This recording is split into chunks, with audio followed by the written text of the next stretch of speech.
నమస్తే తెలుగువారి విశ్వవేదిక TV9 USA వారధి కార్యక్రమానికి స్వాగతం. నేను పద్మావతి. ఇన్ఛార్జీల మార్పుతో మల్లాది సీటు గల్లంతు కావడం వెనుక కారణం ఏంటి? సెంట్రల్ సీట్ను వైసీపీ తిరస్కరించడానికి ఫ్యాక్టర్స్ ఏంటి? ఇక మల్లాది వైసీపీలో కొనసాగుతారా లేదా? ఈ విషయాలపై మాట్లాడడానికి YCP MLA Malladi Vishnu TV9 వారధి ప్రోగ్రాంలో జాయిన్ అయ్యారు. వారితో మాట్లాడాలనుకునే ఎన్ఆర్ఎస్ కాల్ చేసిన నెంబర్స్ 914023490015, 914023490016. వాట్సాప్ వీడియో కాల్ చేసిన నెంబర్ 8006036036. నమస్కారం అండి విష్ణు గారు. మేడం నమస్తే. మనం డిబేట్ కంటే ముందుగా అడ్వాన్స్ సంక్రాంతి విషెస్ చెప్పుకుందాము. సంక్రాంతి శుభాకాంక్షలు. తెల్లారితే మళ్ళీ భోగి అదంతా సందడి మొదలవుతుంది కాబట్టి. అవును మేడం, మీకు టీవీ9 ప్రేక్షకులకి, టీవీ9లో ఉన్నటువంటి మా మిత్రులకి, ప్రపంచంలో ఉన్నటువంటి తెలుగు వారందరికీ కూడా వైఎస్ఆర్ కాంగ్రెస్ పార్టీ తరఫున సంక్రాంతి శుభాకాంక్షలు తెలియజేస్తాం. థ్యాంక్ యూ అండి, థ్యాంక్ యూ. సరే, పండగ హడావిడి, పండగ సందడి కంటే మీ వైసీపీ పార్టీలో హడావిడి, పందాలు, కోడి పందాలు వగైరా వగైరా బాగా అవుతున్నట్టున్నాయి.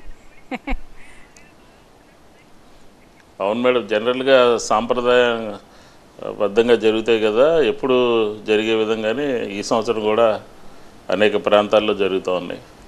సరే, ఈ సందట్లో మీరు గత వారం రోజులు అనుకోవచ్చా కనపడలేదు, వినపడలేదు మీరు విష్ణు గారు, మల్లాది విష్ణు గారు ఎక్కడున్నారు అనేసి? అయ్యో అంత అబద్ధం అండి. నేను ఎక్కడ అందుబాటులోనే ఉన్నాను, ప్రజలకు అందుబాటులో ఉన్నాను, రోజు ఆఫీస్కి వెళ్తున్నాను, వస్తున్నాను. యా, ఇక విషయానికి వస్తే మరి సెంట్రల్ సీటు ఇన్ఛార్జ్ మార్పు, అంటే మార్పుకి సంబంధించిన విషయాలు చెప్పండి, వివరాలు. ఎందుకంటే అందరూ వైసీపీ కార్యకర్తలతో పాటు ప్రజలకు కూడా కాస్త ఆశ్చర్యం కలిగించేది ఇన్ఛార్జ్ మారటం విజయవాడ సెంట్రల్కి. కరెక్టే. జనరల్గా ఎన్నికలు వస్తున్నటువంటి సందర్భంలో ఈ సీట్లు మార్పులు, కొత్త వారిని ఎన్నుకోవటాలు రకరకాలుగా చూడండి. నాదొకటే కాదు కదా, రాష్ట్రం అంతా దాదాపుగా 60-70 సీట్లు కొత్త వారిని ఎంపిక చేసుకోవడం జరిగింది. అది పార్టీ లీడర్ యొక్క ఇష్టం అన్నమాట. ఆయన ఇష్టాల మీద ఆధారపడి అభ్యర్థుల్ని ఎంపిక చేసుకుంటారు. అంటే రెండో జాబితాలో ఈ మార్పు జరిగింది కాబట్టి విష్ణు గారు కాస్త డిసప్పాయింట్ అయ్యారు అని వినికిడి. అంటే డిసప్పాయింట్మెంట్ జనరల్గా ఉంటుంది కదా మేడం, ప్రతి వాళ్ళు కూడా కంటెస్ట్ చేయాలి అని ఒక దీంట్లో ఉంటుంది. పార్టీ ఒక గైడ్ లైన్స్లో, ఒక పారామీటర్స్లో అభ్యర్థుల్ని ఎంపిక చేసుకుంటారు. పోయినసారి నేను అక్కడి నుంచే పోటీ చేసి గెలిచాను కదా, ఈసారి పార్టీ అధిష్టాన వర్గం, పార్టీ అధ్యక్షులు ఒక తీసుకున్నటువంటి నిర్ణయం అనమాట. దాన్ని కట్టుబడి ఉండాల్సిన అవసరం ఉంది. నేను అలాగే ఉంటానని కూడా చెప్పాను. రైట్. మీతో మాట్లాడడానికి చిట్టిబాబు ఉన్నారు యుఎస్ నుంచి. చిట్టిబాబు గారు. సార్ నమస్తే. సార్ విష్ణు గారు నమస్తే సార్. మాట్లాడండి. నమస్తే. నమస్తే సార్. ముందుగా మల్లాది విష్ణు గారికి, టీవీ9 యాజమాన్యానికి సంక్రాంతి శుభాకాంక్షలు తెలియజేస్తున్నామండి. విష్ణు గారు నేను చాలా చూస్తానండి. విష్ణు గారు వైఎస్ఆర్సీపీ అధికార ప్రతినిధిగా చాలా బాగా తన వాదనలు ప్రజల్లోకి తీసుకెళ్తా ఉంటారు. మనం చూసుకున్నట్లయితే 365 రోజులు కూడా ఎండా వానాన్ని చూడకుండా ఆయన గడప గడపకు పాదయాత్ర చేస్తూ ప్రభుత్వ సంక్షేమ పథకాలను జనంలోకి తీసుకెళ్లడంలో కీలక పాత్ర పోషించారు.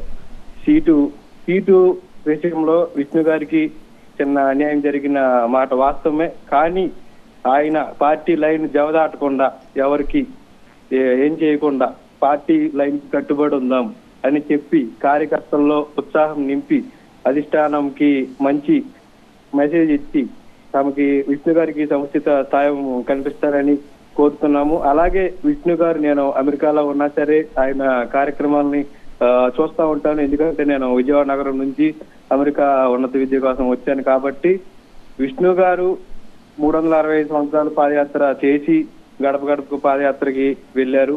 ఆయన విష్ణు గారు సుమారు విజయవాడ నియోజకవర్గంలో 100 కోట్లకు పైన అభివృద్ధి పనులు చేశారు. ఇంకా మీరు ఎన్నికల సమయానికి విష్ణు గారు అందరూ కలిసికట్టుగా పనిచేసి మీరు నాడు నేడు అని ప్రతి డివిజన్ లో ఎలా ఉందో కార్యక్రమాలు ఎలా ఉన్నాయో, మన డివిజన్లు ఎలా జరిగిందో, 24 డివిజన్లని 20 డివిజన్ల దగ్గరగా విష్ణు గారు గెలిపించుకున్నారు. నాడు నేడు అని చెప్పి టీడీపీ హ్యాండ్ ఎలా ఉంది, మన హ్యాండ్ ఎలా ఉందని చెప్పి మీరు జనాల్లో తీసుకెళ్తే మీకు ఖచ్చితంగా విజయం అనేది ఈజీ అవుతుంది. విష్ణు గారు మీరు చాలా హార్డ్ వర్కింగ్ పర్సన్. నాకు తెలిసి రాష్ట్రంలోనే గడప గడపకు ప్రభుత్వంలో మీరు మొదటి స్థానంలో ఉంటుంటారు. చిట్టిబాబు గారు ఏమైనా అడుగుతున్నారా? అభినందనలే వినిపిస్తున్నా, ఏమైనా అడగాల్సింది ఏమైనా ఉందా విష్ణు గారిది? అభినందనలు వినిపిస్తాం. విష్ణు గారిని అడగాల్సింది ఏముంటదండి, కాకపోతే ఇప్పుడు మనం అడగాల్సింది ఏంటంటే ఏ వ్యూహంతో విజయవాడ సెంట్రల్ నియోజకవర్గంలో కానీ రాష్ట్రంలో కానీ టీడీపీని ఓడించడానికి ఏ విధంగా ముందుకెళ్తున్నారు, అదొకటే. రైట్ విష్ణు గారు, ఇప్పుడు పార్టీ ఒక లైన్ తీసుకుని వైనాట్ 175 అని చెప్పని ఒక నినాదం తీసుకుని గత సంవత్సరన్నర కాలంగా పనిచేయడం జరుగుతుంది.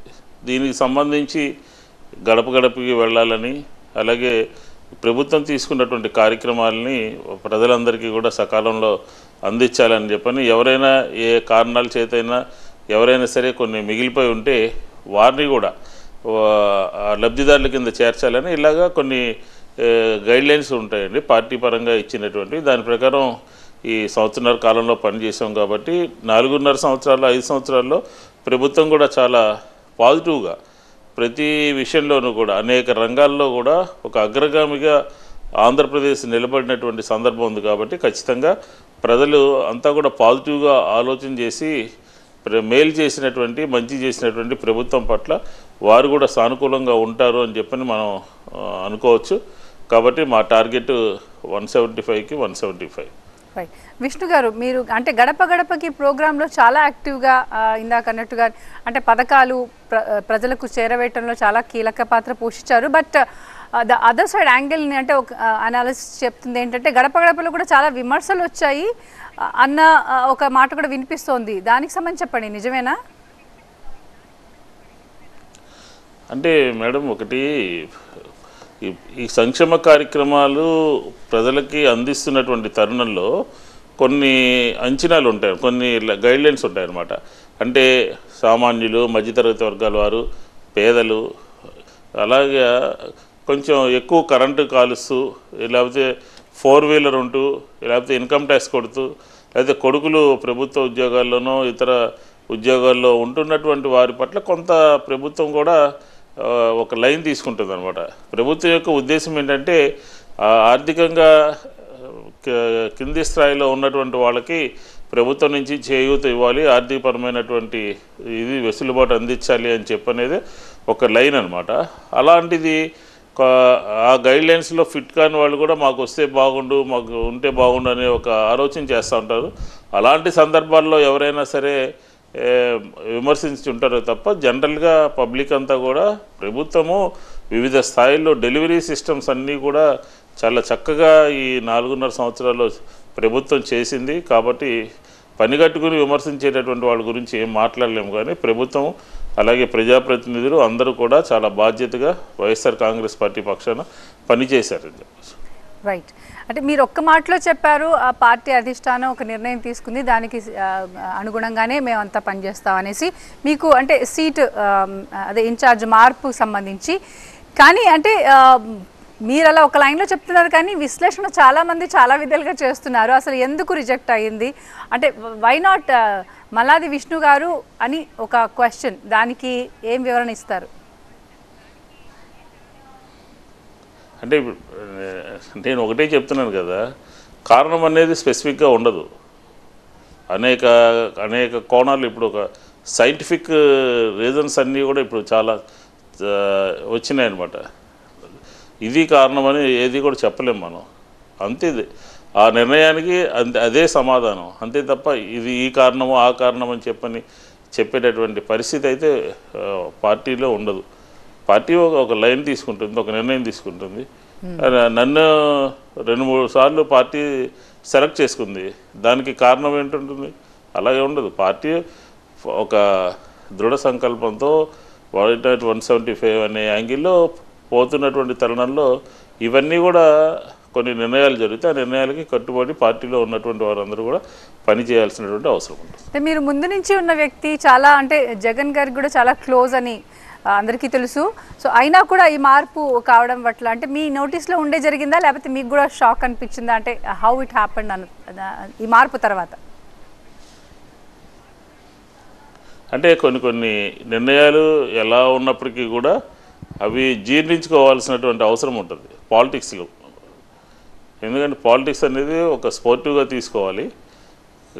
దాన్ని మనం ఎక్కువగా ఆలోచిస్తే కూడా దాన్ని ఫర్దర్గా మనం ఇది చేయలేము. కాబట్టి స్పోర్టివ్నెస్ అనేది ఉండాలి. ఆ స్పోర్టివ్నెస్ ప్రకారమే పాలిటిక్స్లో ఎవరైనా ఉండాల్సిన అవసరం ఉంది.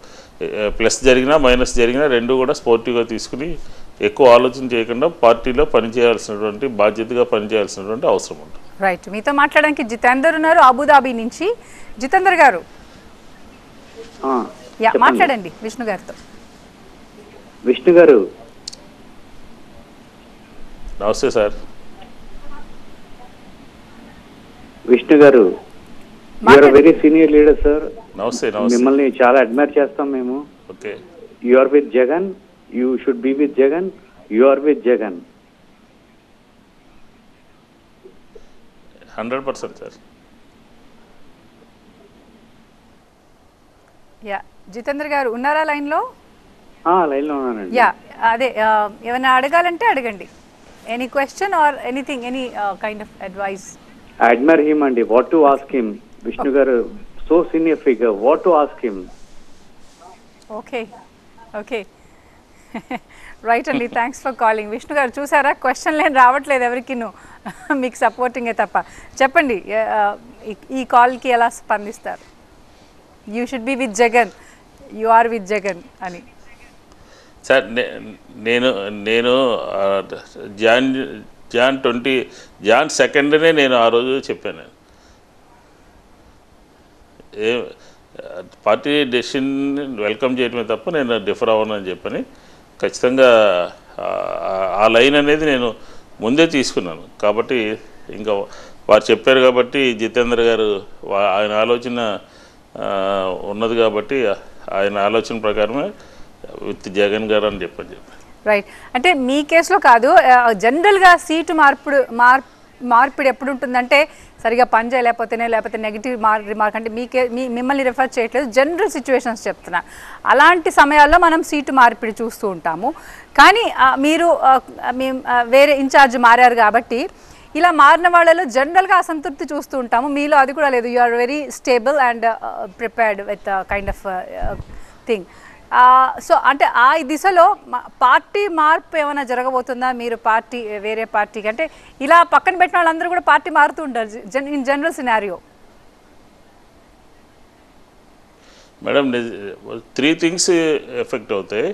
ఒకటి caste, corruption, inefficiency. General phenomena ఏంటంటే ఈ 3 ఇష్యూస్ ఒక అభ్యర్థి మీద పనిచేస్తాయి. Caste, corruption and inefficiency. ఆ 3 కూడా నాకైతే పరిగణలోకి రావు. బట్ కానీ ఏంటంటే జనరల్ ఒక లైన్ తీసుకుంటే పార్టీ ఆ లైన్కి కట్టుబడి ఉండటం అనేది ఒక ప్రధానమైనటువంటి అంశము.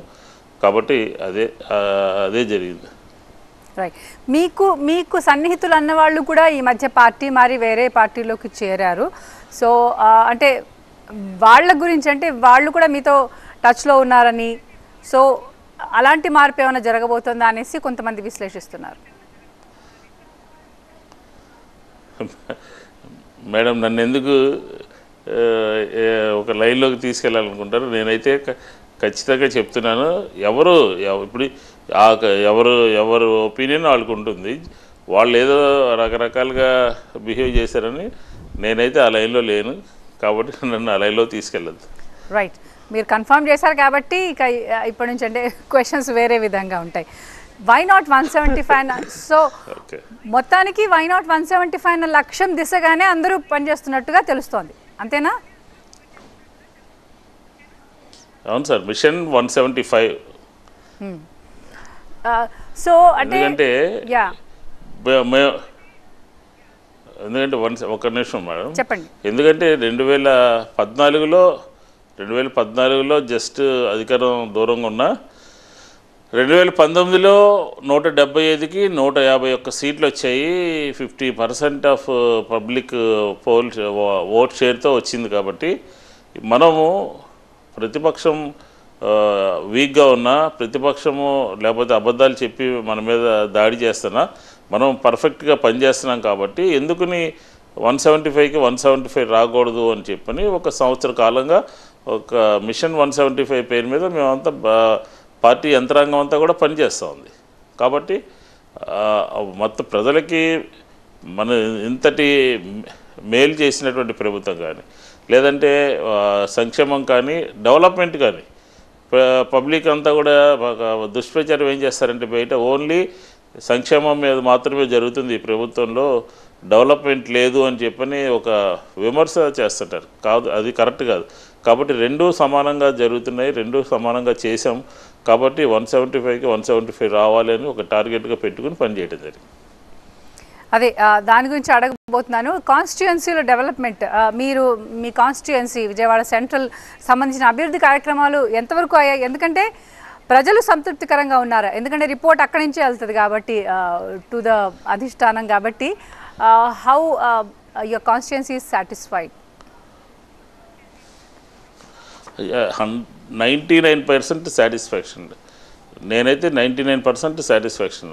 1% చిన్న చిన్న వర్క్స్ పెండింగ్ ఉన్నాయి తప్ప 4.5 years కూడా, ఆల్మోస్ట్ 5 years కూడా, గత 14 నుంచి 19 వరకు విజయవాడ సెంట్రల్ నియోజకవర్గం యొక్క ముఖ చిత్రం ఏ రకంగా ఉంది. ఈరోజు నేను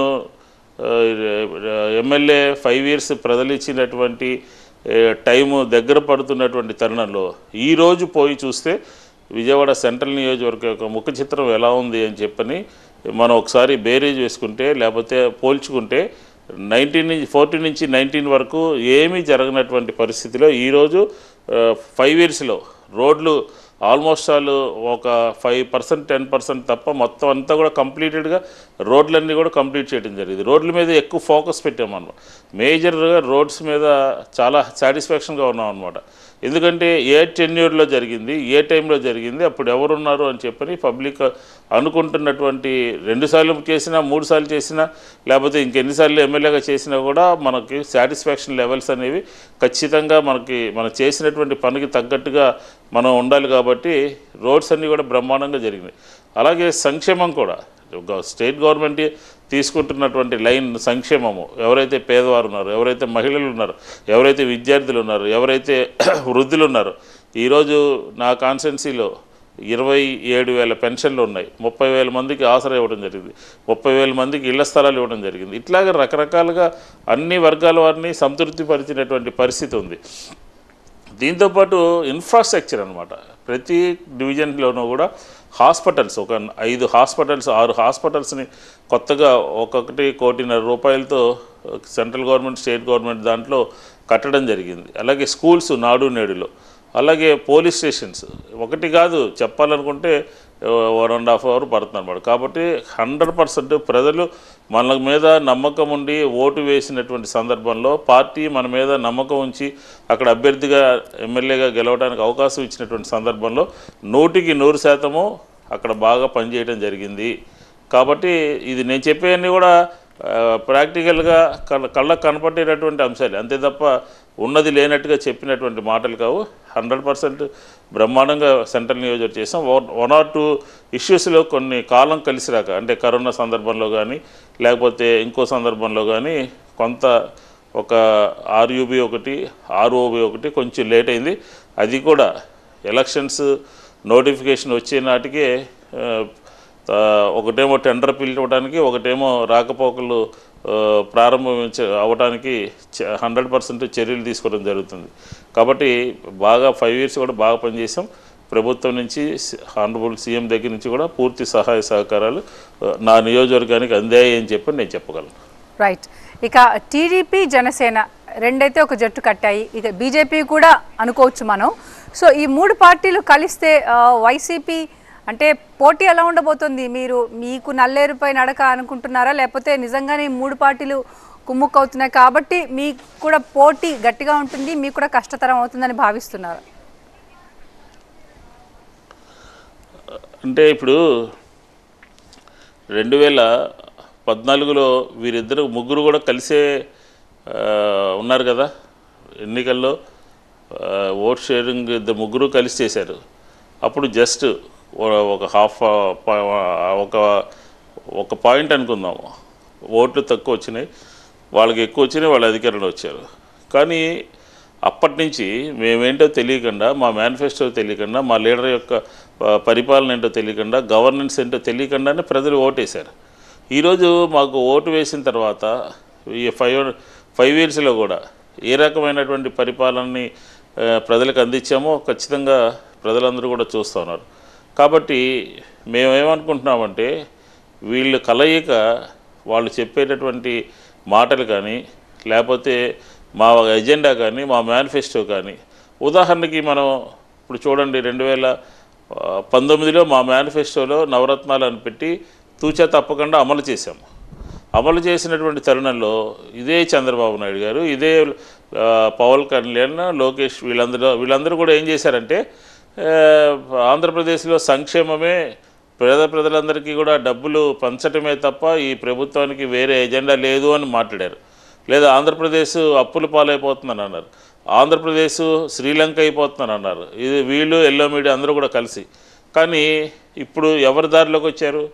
నగదు బదిలీ చేసి పేదరికాన్ని తగ్గించి ప్రభుత్వము అన్ని వర్గాల వారికి చదువుకోవాలన్నా, ఇల్లు కావాలన్నా, లేకపోతే వాళ్ళ కాళ్ళ మీద వాళ్ళు నిలబడాలన్నా ఇలాంటి ప్రోగ్రామ్స్ అన్నీ తీసుకుని మేము చేసినటువంటి పనులు భారతదేశంలో కాదు యావత్ ప్రపంచంలో కూడా ఫైనాన్షియల్ ఎక్స్పర్ట్స్ అందరూ కూడా ఈ కరోనా సందర్భంలో కానీ ఈ ప్రభుత్వం తీసుకున్నటువంటి చర్యలు చాలా బ్రహ్మాండంగా ఉన్నాయని చెప్పిన ప్రభుత్వానికి, ఇంక్లూడింగ్ వరల్డ్ బ్యాంక్ కానీ, ఇంక్లూడింగ్ నీతి ఆయోగ్ కానీ అందరూ కూడా బ్రహ్మాండంగా చెప్పినటువంటి సందర్భం ఉంది.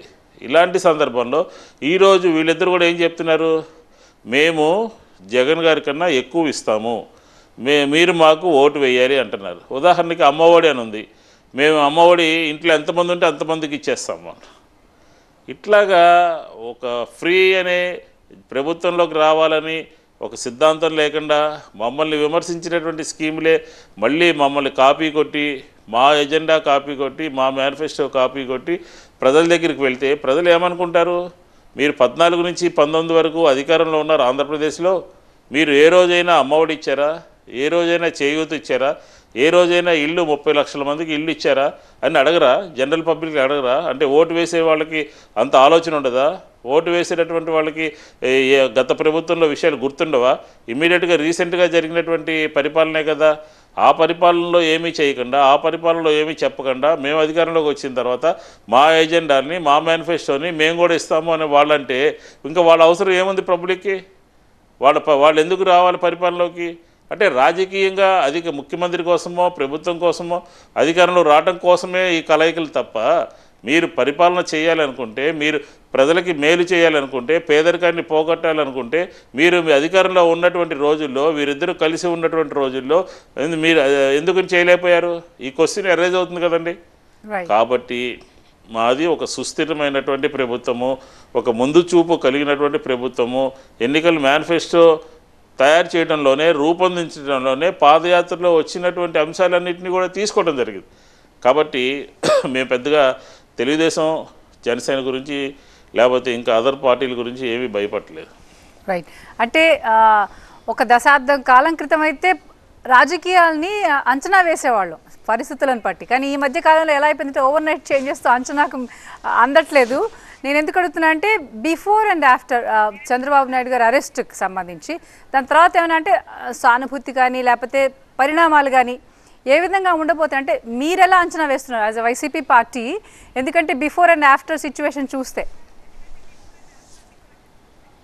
అవును మేడం, ఇప్పుడు చట్టం ముందు అందరూ సమానమే, అందరూ సమానమే అనుకున్నటువంటి తరుణంలో ఒక ప్రభుత్వానికి సంబంధించినటువంటి నిధులు నేరుగా తెలుగుదేశం పార్టీకి సంబంధించినటువంటి అకౌంట్లోకి వెళ్తే దాన్ని ఏమంటారండి? అన్యాయంగా పెట్టారంటారా? అక్రమంగా పెట్టారంటారా? ప్రభుత్వ ధనాన్ని లూటీ చేసినటువంటి పరిస్థితుల్లో ప్రభుత్వ ధనాన్ని వారి సొంత పార్టీ అకౌంట్లోకి వెళ్తే సాక్ష్యాధారాలు ఉంటే దొరికితే ఏమీ చేయకూడదని చెప్తే ఇంకా ప్రభుత్వము ప్రజలు ఎన్నుకోవడం దేనికండి? చెప్పండి. అమరావతిలో ఇన్సైడర్ ట్రేడింగ్ జరిగింది అని చెప్పాము. ప్రభుత్వ రాజధాని ప్రకటించకుండా ముందే ఆ ప్రాంతంలో భూములు కొన్నారు అని అన్నాము. అది వాస్తవం కదా? చెప్పారు కదా వాళ్ళే. వ్యాపారం చేస్తే తప్పేంటి అని అన్నారుగా. అంటే ప్రభుత్వము మీ చేతిలో ఉంటే మీకు సంబంధించిన వాళ్ళందరికీ మేలు చేస్తాము అని అంటే, ప్రభుత్వం మీ చేతిలో ఉంటే ప్రభుత్వానికి సంబంధించినటువంటి డబ్బులు పార్టీ అకౌంట్లోకి వేరే రూటింగ్ ద్వారా వస్తే ఇంకా ఏమి మాట్లాడకూడదా? దానికి సానుభూతి వస్తుందా? కాబట్టి ఇదంతా ఏంటంటే వాస్తవంగా అక్రమంగా అన్యాయంగా ఏదైనా కేసులు పెడితే అప్పుడు అనుకోవచ్చు. వాస్తవాల ఆధారంగా చేసినటువంటి చర్యలకు ఆధారంగా జరిగినటువంటి అంటే మీరు ఎంత గట్టిగా అలిగేషన్స్ చేసినా కానీ వాళ్ళు అంత గట్టిగానే డిఫెండ్ చేసుకుంటున్నారు.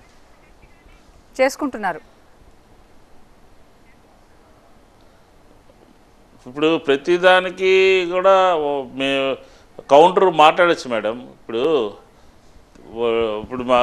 ఫస్ట్ ఒక ఇష్యూలో ఒక స్కిల్ డెవలప్మెంట్ స్కామ్లో దొరికి అరెస్ట్ అయ్యి డబ్బులు పార్టీ దాంట్లోకి 100 కోట్లు వస్తే దానికి కూడా వాళ్ళు టీడీపీ వాళ్ళు ఏం చెప్తున్నారు?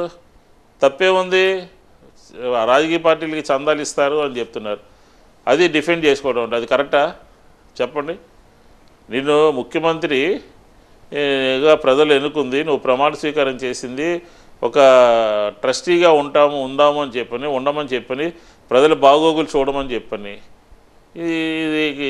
దీన్ని వాళ్ళు సమర్థించుకుంటే ప్రజలు సందర్భం వచ్చినప్పుడు చెప్తారు కదా.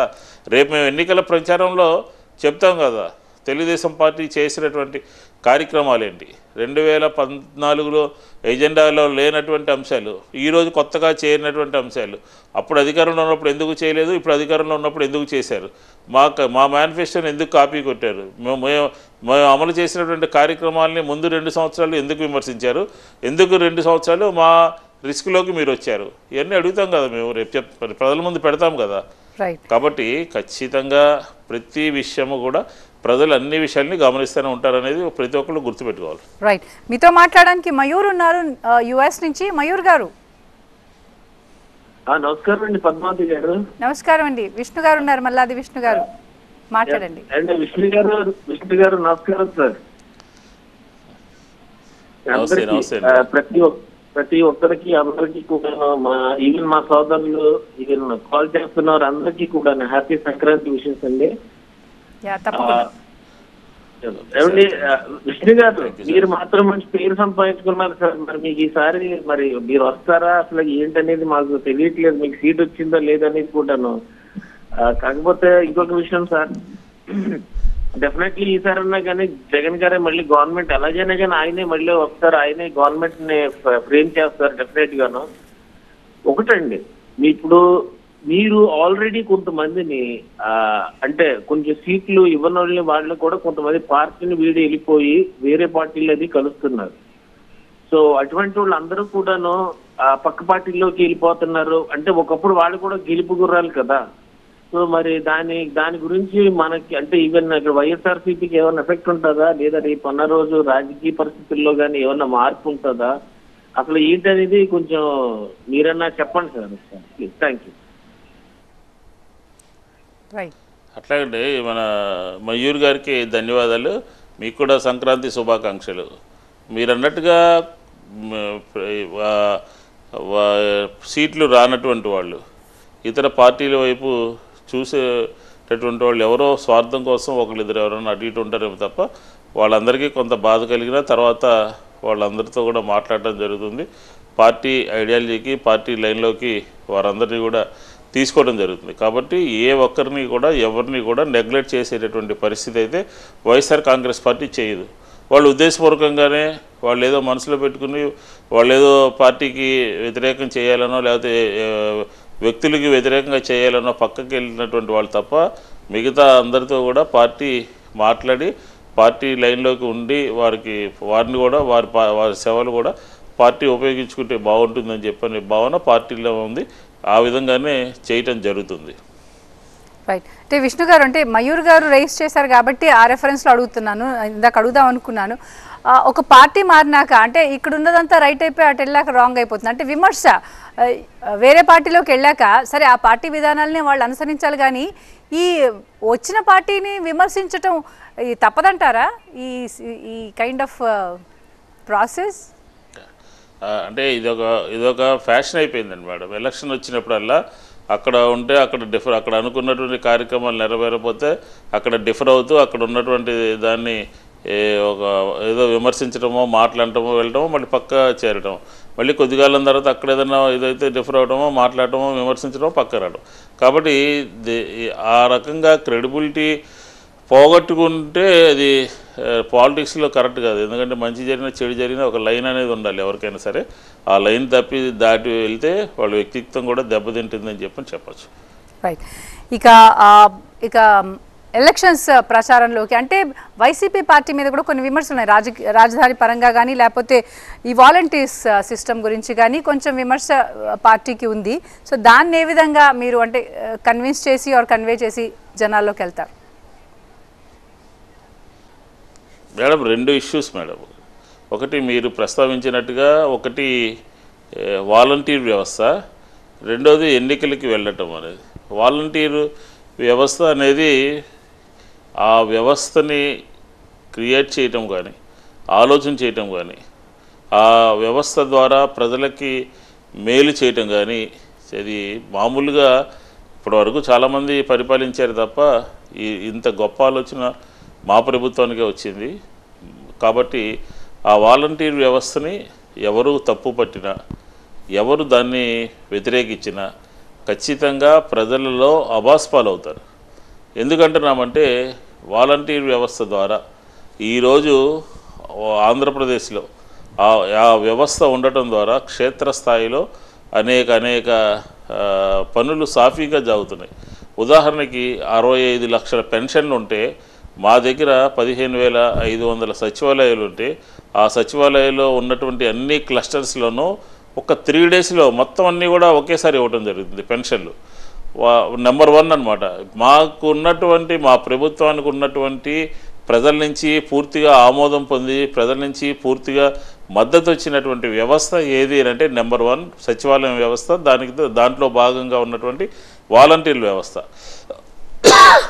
ఎందుకనంటున్నానంటే కరోనా సందర్భంలో ఒక్కసారి సర్వే చేయాలన్నా, ఫీవర్ సర్వే చేయాలన్నా, లేకపోతే ఆక్సిజన్ లేనటువంటి వాళ్ళకి ఆక్సిజన్ అందించాలన్నా, మందులు ఇంటింటికి పంపిణీ చేయాలన్నా ఇట్లాగా ఆ వాలంటీర్లందరూ కూడా వారు నిజంగా వాలంటీర్లందరికీ కూడా వందనం చేయాలి అందరూ కూడా. ఎందుకంటే వాళ్ళందరూ కూడా దగ్గరుండి ప్రాణాలకి పక్కన పెట్టి ఇంటింటికి వెళ్ళి సర్వే చేశారు. ఇది మేము చెప్పడం కాదు, గవర్నమెంట్ ఆఫ్ ఇండియా ఆ సందర్భంలో లేకపోతే నీతి ఆయోగ్ కానీ లేదంటే ప్రధానమంత్రి గారు కానీ ఆ వాలంటీర్ల వ్యవస్థని మెచ్చుకోవడం జరిగింది. ఈ మధ్యకాలం జరిగినటువంటి కార్యక్రమం ఒకసారి మీరు తీసుకుంటే మీరు చూడండి, తెలంగాణలో ఇప్పుడు అప్లికేషన్లు కలెక్ట్ చేస్తూ ఉన్నారు చూసారా? అప్లికేషన్లు కలెక్ట్ చేస్తున్నటువంటి సందర్భంలో బారులు తీరి రోడ్ల మీద చెట్ల కింద పడిగాపులు పడి రోజుల తరబడి ఎట్లా ఉందో చూడండి. ఈరోజు ఆంధ్రప్రదేశ్లో ఈ వాలంటీర్ వ్యవస్థ ద్వారా అనేక కార్యక్రమాలు లక్షల కోట్ల మందికి నేరుగా ఐడెంటిఫై చేసి వారితో మాట్లాడి ఇంటి దగ్గరికి వెళ్ళి వారిని సచివాలయం దగ్గర తీసుకొచ్చి ఎక్కడ కూడా చిన్న ఇది లేకుండా ఒక బ్రహ్మాండమైనటువంటి పరిపాలన సాగినటువంటి దానికి కేంద్ర బిందువు ఏదేనంటే ఈ వాలంటీర్లే. కాబట్టి వాలంటీర్లు ఎవరో చంద్రబాబు నాయుడు లేకపోతే పవన్ కళ్యాణ్ గారు వాళ్ళకి ఏంటంటే ఒక దుగ్ధ అనమాట. వాలంటీర్ని దొంగోట్లు తీయడానికి తీసుకెళ్తున్నారని, వాలంటీర్ని అది చేస్తున్నారని ఇది చేస్తున్నారని కోర్టులకు వెళ్ళి వాళ్ళతో పదే మాట్లాడి వాలంటీర్ల గురించి 2-3 స్టాండ్స్ తీసుకున్నారు తెలుగుదేశం. ముందేమో వాలంటీర్ వ్యవస్థ ద్వారా ఇళ్ళకెళ్ళి మగవాళ్ళు లేనప్పుడు తలుపులు కొడుతున్నారని చెప్పి మాట్లాడారు. తర్వాత ఏమో మేము అధికారంలోకి వస్తే వాలంటీర్లు కొనసాగిస్తామని అన్నారు. ఈ వాలంటీర్ల వ్యవస్థ పెట్టాలని నేను ఎప్పుడో ఆలోచన చేశానన్నారు. కాబట్టి మా పరిపాలనకి మా నిర్ణయాలకి దిమ్మ తిరిగి ఏం మాట్లాడాలో తెలియకుండా రకరకాలుగా మాట్లాడుతున్నారు. నెంబర్ 1 అది. నెంబర్ 2 ఈరోజు ఎన్నికల ప్రచారానికి సంబంధించి దగ్గర పడుతూ ఉంది. కొద్దిగా ముందుగా వస్తుందని చెప్పి ఎక్స్పెక్ట్ చేస్తూ ఉన్నారు. ఫిబ్రవరి 9-10 తారీఖుల్లోనే నోటిఫికేషన్ వస్తుందని ఒక అంచనాకి రావడం జరిగింది. ఈ సందర్భంలో ఈ నెల పండుగ వెళ్ళిన తర్వాత నెలాఖరులోపు పార్లమెంటుకు సంబంధించి శాసనసభకు సంబంధించినటువంటి అభ్యర్థులందరినీ కూడా నిర్ణయించిన తర్వాత పార్టీ ఆ తర్వాత మేమే ముందుంటాం అన్నమాట. క్యాంపెయిన్లో ఫస్ట్ ఉండేటటువంటిది వైఎస్ఆర్ కాంగ్రెస్ పార్టీ అని చెప్పొచ్చు. ఎందుకంటే మేము ఆల్రెడీ ఈ ప్రక్రియ అంతా కూడా ఎప్పుడో మొదలు పెట్టడం జరిగింది. ఈరోజు చంద్రబాబు గారిని పవన్ కళ్యాణ్ గారిని వాళ్ళు ఈరోజు కలిసి ఏదో మాట్లాడుకుని వీళ్ళ ఎజెండా వాళ్ళ ఎజెండా అందులో సీట్లు ఇందులో సీట్లు ఇదంతా కూడా ఇప్పుడు స్టార్ట్ చేశారు. కాబట్టి ముందడుగులో ఉన్నాం అనమాట. అభ్యర్థుల నిర్ణయంలో కానీ ఎన్నికల ప్రచారంలో కానీ వైఎస్ఆర్ కాంగ్రెస్ పార్టీ ఫ్రంట్ లోడ్లో ఉంది, ముందడుగులో ఉంది. కాబట్టి మీరు అడిగినటువంటి ఈ 2 క్వశ్చన్లు కూడా వైఎస్ఆర్ కాంగ్రెస్ పార్టీ నెంబర్ 1 ముందుగా ఆలోచన చేసుకుంటూ ముందుకు వెళ్తూ ఉంది. అండ్ విష్ణు గారు, అంటే మిషన్ 175 అని ముందుకెళ్తోంది పార్టీ. అసలు అంటే ఈ ఫార్ములా ఏంటి మిషన్ 175? ఎందుకంటే ఓట్లు వేయాల్సింది ప్రజలు, మీరు డిసైడ్ కాదు, ప్రజలు డిసైడ్ చేస్తారు. కాబట్టి of course you always work towards maximum seats అనాలి. కానీ ఈ 175 అన్నది అంటే ఏమంటారు, సైకలాజికల్ స్ట్రాటజీనా ఏంటది? సైకలాజికల్ కాదు మేడం. పొలిటికల్ పార్టీ ఏ పొలిటికల్ పార్టీ అయినా ఏం చేస్తుంది చెప్పండి? మేము ప్రతి పొలిటికల్ పార్టీ పవర్లోకి రావాలి, దాని ద్వారా ప్రజలకి ఒక సేవ చేయాలి, ఒక ఎజెండా చేయాలి. పవర్లోకి రావడానికి మెజారిటీ టార్గెట్గా పెట్టుకుంటా more than 50, that is a power. 175 అన్నది వాట్ ఈస్ దట్? అదే మేడం, నేను కంప్లీట్ చేసిన తర్వాత మీకు చెప్తున్నాను. మేము ఒక ఎజెండా, ఒక లక్ష్యము, ఒక ఇది పెట్టుకుని పనిచేస్తాము. 2019 జనరల్ ఎలక్షన్స్లో ఏం జరిగింది చెప్పండి? 175కి 151 సీట్లు వచ్చినాయి. ఈ పార్లమెంట్కి 22 సీట్లు వచ్చినాయి. మాకు కొద్దిగా 23 సీట్లు అసెంబ్లీకి, 2 సీట్లు పార్లమెంట్కే రాలేదు. ఇలాంటి సందర్భంలో ఒకసారి మనం ఈ రకంగా మనం పరిపాలన తెలియకముందే మన మేనిఫెస్టోని చూసే, మన లీడర్ని చూసే పబ్లిక్ అంతా కూడా ఈ రకంగా రియాక్ట్ అయినప్పుడు మనం ఏ విధంగా ఉండాలని పెట్టుకోవాలి. నెక్స్ట్ స్టేజ్ ఏంటండి? వైనాట్ 175 అని, మిషన్ 175 అని, లేకపోతే మనం పోగొట్టుకున్నటువంటి సీట్లు కూడా గెలవాలి, ప్రజలకి మరింతగా ఆయా నియోజకవర్గాల్లో కూడా మేలు చేయాలి అనేది ఒక లక్ష్యంగా పెట్టుకున్నాం. అంతే తప్ప ఇది సైకలాజికల్గా చేసేటటువంటి కార్యక్రమం కాదు ఇది. అంటే 175 మీకే అయితే ప్రతిపక్షం ఎక్కడ ఉంటుంది రాష్ట్రంలో, ప్రజాస్వామ్యంలో? మేడం ప్రతిపక్షానికి 23 కాదు మేడం. డెమోక్రసీలో ప్రతిపక్షం ఉండాలి. ప్రతిపక్షంలో మన అసెంబ్లీలో శాసనసభలో జరిగినటువంటి దాంట్లో 23 సీట్లు వచ్చాయి. సంఖ్యాబలంతో పని లేకుండా మా లీడర్ ఏం చెప్పారు తెలుసా అండి? ఫస్ట్ శాసనసభ ప్రారంభం రోజున చెప్పినటువంటి మాట మీరు ఇక్కడ గుర్తుపెట్టుకోవాలి. ఏం చెప్పారంటే స్పీకర్ గారికి, స్పీకర్ సార్ మేము మా సంఖ్య ఎంత ఉందని చెప్పని మేము ప్రతిపక్షం గొంతు నొక్కట్లేదు, లేకపోతే వారిని బయటికి పంపించట్లేదు. వారు ఎంతసేపు మాట్లాడితే ఏ విషయమైనా సరే మేము ఆన్సర్ చేస్తాము, ఫస్ట్ అవకాశం వాళ్ళకే ఇవ్వండి అని చెప్పని ఫస్ట్ చెప్పడం జరిగింది శాసనసభలో. కాబట్టి ఆ శాసనసభలో మేము ఉండము, శాసనసభ నుంచి బయటికి వెళ్ళిపోతాము అని చెప్పని ఆ 23 సీట్లు ఉన్నటువంటి సందర్భంలో కూడా ప్రజల పక్షాన్ని మాట్లాడకుండా బయటకు వచ్చేసి బయట ఇష్టానుసారంగా మాట్లాడుతున్నటువంటి తరుణంలో అధికార పక్షానికి 175కి 150కి వచ్చినటువంటి సందర్భంలో ఏ విధంగా మాట్లాడుకోవాల్సి ఉంటుంది? 175కి రావాలి, మనం ఒక టార్గెట్గా పెట్టుకుని పనిచేయాలి.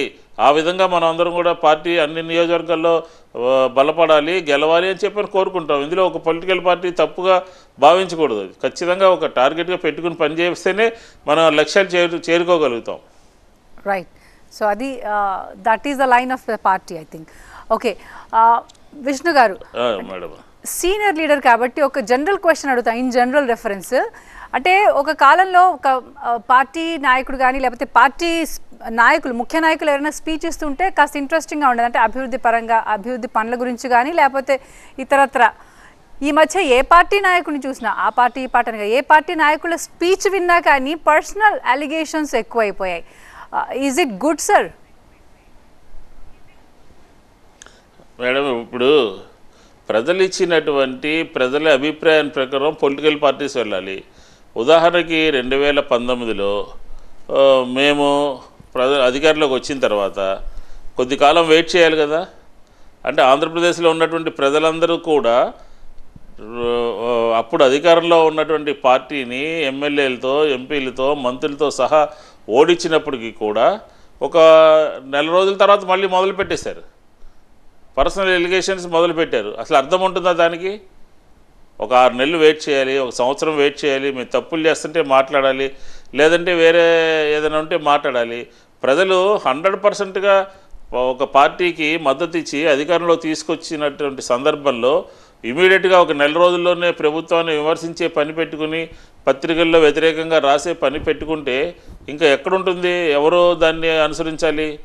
కాబట్టి ఈరోజు పొలిటికల్ పార్టీస్ అన్నీ ఏమైనా అంటే క్యారెక్టర్ అసాసినేషన్ చేయాలి, ఒక బురద జల్లాలి. ఒక మాట అనేస్తే వాస్తవం అవాస్తవం కాకుండా ఒక మాట అనేస్తే ఆ మాటను అనేటప్పుడు అవతల వాళ్ళు కడుక్కోలేక చావాలి అనే ఒక ఎజెండా పెట్టుకుని పనిచేస్తారు. అంతే తప్ప ఈ 4.5 సంవత్సరాల్లో మనం చూస్తుంది అదే కదా. ప్రతిరోజు కూడా పత్రికల్లో ఏమొస్తుంది? లేనివి ఉన్నాయి అన్నీ కలిపి బురద జల్లే కార్యక్రమమే. ఆ ప్రెస్ కాన్ఫరెన్స్ పెట్టుకోవటమో, లేకపోతే అది కాదని చెప్పుకోవటమో, లేకపోతే ఇంకో పత్రికల్లో రాసుకోవటమో జరిగేటటువంటి పనే తప్ప వాస్తవానికి దగ్గరగా ఎక్కడ ఉంటుంది ఏదైనా సరే. రైట్, మీతో మాట్లాడడానికి నరేష్ ఉన్నారు ఫ్లోరిడా నుంచి. నరేష్ గారు. హలో, నమస్కారం అండి. ఇది పవన్ కళ్యాణ్ వచ్చే వరకు అతను ఫస్ట్ నుంచి స్ట్రాంగ్ గా తాను ఉంటే ఇప్పటికీ కొంచెం మంచి పోటీ ఇచ్చేవాడండి. ప్రతిసారి వచ్చినప్పుడల్లా నాకు ఎక్స్పీరియన్స్ లేదు, నేను వేరే వాళ్ళని పెడతా, లేకపోతే ఓట్లను చీల్చాను అని అంటున్నాడు. అట్లా చేసే అతను అసలు రాజకీయాల నుంచి నేను ఇప్పుడు నామినేషన్ కూడా వేస్తలేనని తప్పుకున్నదేమో బెటర్ ఏమో అండి. తనకు ఆల్రెడీ చంద్రబాబు నాయుడుకి ఎక్స్పీరియన్స్ ఉన్నప్పుడు మళ్ళీ వీళ్ళు సీట్లు పంచుకొని మళ్ళీ ఈ హంగామా ఎందుకు చేయడము? అసలు తప్పక నేను ఈ ఎలక్షన్కి నామినేషన్ వేయట్లేదు, ఎక్స్పీరియన్స్ ఉన్న అతను పోటీ చేస్తుండ్రు, వాళ్ళు చూసుకుంటారు, నేను నా సినిమాలు తీసుకున్నా అన్న అయిపోతుందండి.